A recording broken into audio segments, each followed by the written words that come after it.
Mastering Money for Writers: How to Budget When Your Income Isn't Consistent. So here it is, part 5. Well, congratulations on making it this far. We are on the last leg now. If you landed on this page and don't know much about this blog series, I recommend starting from the introduction or at least part 1 before continuing. Because by now, you should know the following. 1, your lowest monthly income. 2, your critical monthly expenses as a total. 3, your total discretionary monthly expenses.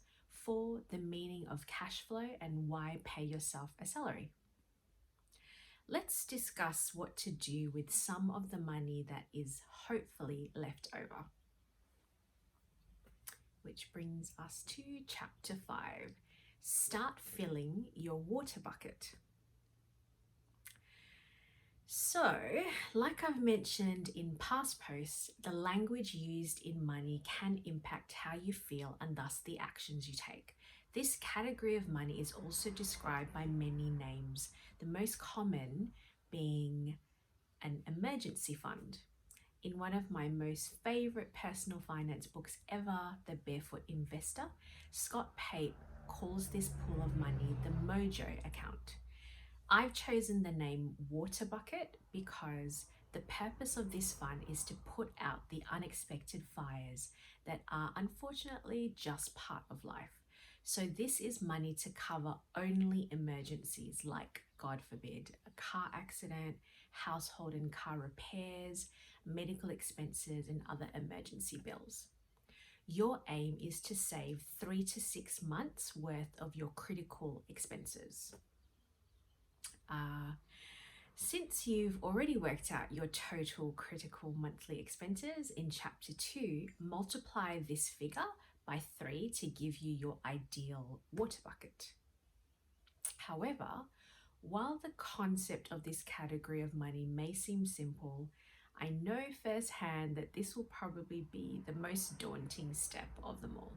You might be thinking to yourself, 3 months worth of expenses, let alone 6 months, is a lot. I haven't been able to save even $100, let alone thousands.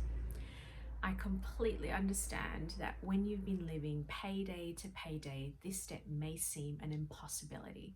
However, it doesn't take away from how incredibly important having this safety net is. This fund is the key to changing what could have been a complete and utter disaster into just an inconvenience. At the same time, I'm a big believer in baby steps. So if you're coming from zero savings, if you have never before successfully saved money, let's do this instead. Aim to save $1,000 towards your ideal water bucket. Let's say even this feels hard, then aim to save $500 at least towards your water bucket. Let's now talk about the how. There are a few possible approaches which are listed below. Pick the one that feels easiest to you or try them all and see which one sticks. 1. Now that you know your cash flow, every month save at least half of this leftover money into a separate bank account, which, by the way, you can actually nickname whatever you like. This is by far the fastest way to fill your water bucket. 2. Set up a direct debit into an account in another bank that is not local to you and that's not linked with a card, so it's harder to access, because trust me, you will be tempted to use that money for non-emergencies. Your mind will justify why you need that money, even though you know it's more a want than a need. Make the amount small, but be consistent with it. For example, $20 per pay. That's just one movie ticket, but it adds up over time. So let's say you get paid every fortnight. In a year, $20 times 26 is $520. But don't even check how much you've got so far. Pretend this account doesn't exist. The only time you're allowed to remember it is to put out a real fire, the time you will thank me. 3, if you use cash, not sure if many people still do since it's COVID-19, but get an empty 600ml bottle and fill it with $2 coins slowly over time. According to Kelly from Be a Fun Mum, she managed to fit $880 worth of $2 coins. 4, if you primarily use a debit card for day-to-day purchases, consider an automated savings app like Raise that rounds up every transaction you make and invests the change for you into a portfolio of your choice. For example, you buy a coffee for $4.20, the app rounds that to $5. You can set the rounding terms in settings, and the 80-cent difference is automatically transferred into your investment account with Raise.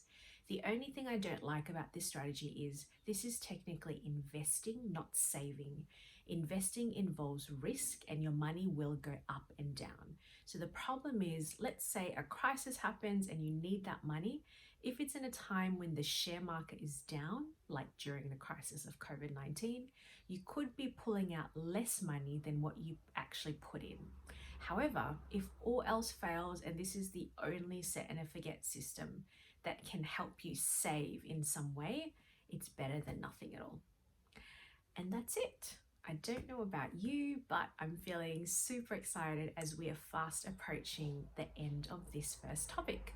I sincerely hope it's been valuable, and I thank those of you who have shared your positive feedback, which is a huge motivation to me. Until next week, I pray your life is full of ease and increasing abundance. Amen. Raihanati A. Jalil. P.S. If you found value in this post, please do share it with others. But yeah, that is the end of part 5. I think we really only have one more part left. By the way, I forgot to introduce you. This is Bradley. Keeps me warm in these cold Perth days. But yeah, look forward to having you join next week. Thank you. Oh, by the way, website. You should see my website. If you want to read the post or just sort of refer back to it, the link to the post is below the video. Thank you.